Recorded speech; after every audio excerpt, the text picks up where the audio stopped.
গোটা রাজ্যের মধ্যে প্রতিক্রিয়া তৈরিকারী রাজধানী শহরে সংগঠিত চাঞ্চল্যকর ব্যাংক ম্যানেজার বুদ্ধিসত্ত্ব দাস হত্যাকাণ্ডের দায়ে অভিযুক্ত 4 জনকে দোষী সাব্যস্ত করল দায়রা আদালত।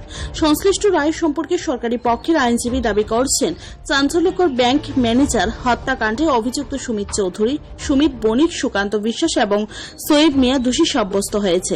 ভারতীয় দণ্ডবিধি 302 এবং 34 নম্বর ধারা মোতাবেক এই রায় ঘোষিত হয়েছে বলেই জানা গেছে। পাশাপাশি তিনি এটাও জানিয়েছেন, আগামীকালকে সাজা ঘোষণা হবে। এখন অপেক্ষা চাঞ্চল্যকর এই হত্যাকাণ্ডে দোষী সাব্যস্ত অভিযুক্তদের কি শাস্তি শুনান আদালত।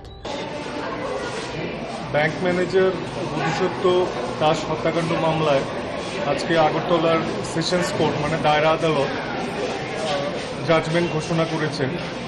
এই মামলায় 4 জন আসামি ছিল: সুমিত বণিক, সুমিত চৌধুরী, সুকান্ত বিশ্বাস এবং ওমর শরীফ বা সোয়েব মিয়া। এদের 4 জনকেই আদালত 302 মানে খুনের দায়ে দোষী সাব্যস্ত করেছে এবং 34 মানে সংঘবদ্ধভাবে তারা ওদের কমন ইন্টেনশন ছিল সেটাও প্রমাণিত হয়েছে। তো আজকে রায় ঘোষণা করা হয়েছে, কিন্তু সাজা ঘোষণা করা হবে আগামীকালকে। আদালত বলেছেন যে আগামীকালকে 12:30টার সময় এই মামলার সাজা ঘোষণা করা হবে। ততক্ষণ পর্যন্ত আমাদের অপেক্ষা করতে হবে সাজা কি হয়। ওরা দোষী সাব্যস্ত হয়েছে এইটুকু এখন পর্যন্ত। কতজন আছে টোটাল? 4 জন আসামি, কিন্তু বললামই যে 4 জন এই মামলায় টোটাল সাক্ষী দিয়েছিল 56 জন টোটাল উইটনেস এই মামলায়। এর মধ্যে 2 জন একজন গুরুত্বপূর্ণ সাক্ষী বাসুকর, ও এই মামলায় হস্টাইল বা বিরূপ হয়ে গেছিল, প্রসিকিউশনের পক্ষে কথা বলেনি যে কোনো কারণেই হোক। এবং আরেকজন হচ্ছেন ডাক্তার অভিজিৎ দাশগুপ্ত। ওনার সামনেই বুদ্ধিসত্ত্ব দাসকে জিবি ট্রমা কেয়ার সেন্টারে অগাস্ট মাসের 3 এবং 4 তারিখের মধ্যবর্তী রাত্রে চিকিৎসা করা হয়েছিল। আদালতে এসে উনি অস্বীকার করেন যে বুদ্ধিসত্ত্ব সেই সময় মৃত্যুকালীন জবানবন্দি কি দিয়েছে উনি শোনেননি। আর এছাড়া আরেকজন যে আছে বাসুকর, উনি এই মামলার প্রত্যক্ষদর্শী।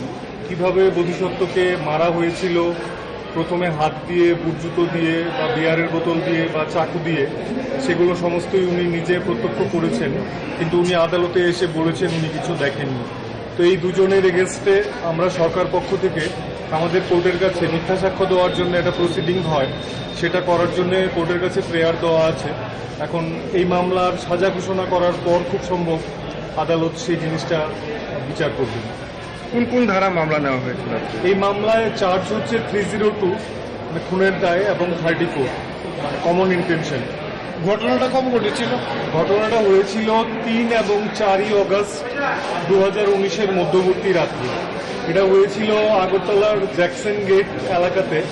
ওখানে সারদা মেডিকেল হল বলে একটা ওষুধের দোকান আছে, সেই দোকানটা তখন বন্ধ ছিল। রাত্রি তখন 11:30-12টা, ওই সময় ঘটনাটা ঘটে। ওখানে বুদ্ধিসত্ত্ব যে ব্যাংক ম্যানেজার যে মারা গেছেন এবং তার এক বন্ধু, ওরা 2 জন ওখানে বসেছিল। তো এই সময় গাড়ি করে 3 জন আততায়ী আসে। এরা হচ্ছে সুকান্ত বিশ্বাস, সুমিত চৌধুরী আর সুমিত বণিক। ওরা একটা ভক্সওয়াগন ভেন্টো সাদা রঙের গাড়ি করে সেখানে আসে। এসে ওদের খুব কাছে দাঁড়িয়ে ওরা ইউরিনেট করে। তো সেই জন্য বুদ্ধিসত্ত্ব ওরা বাধা দিয়েছিল। তো সেই থেকে ঘটনার সূত্রপাত। তারপর সেখান থেকে হাতাহাতি, তারপর মারামারি এবং সেখান থেকে স্ট্যাপ করা থেকে শুরু করে বুদ্ধিসত্ত্ব প্রাণহানি সমস্তটা ঘটনা ঘটে। ব্যুরো রিপোর্ট, ত্রিপুরা নিউজে।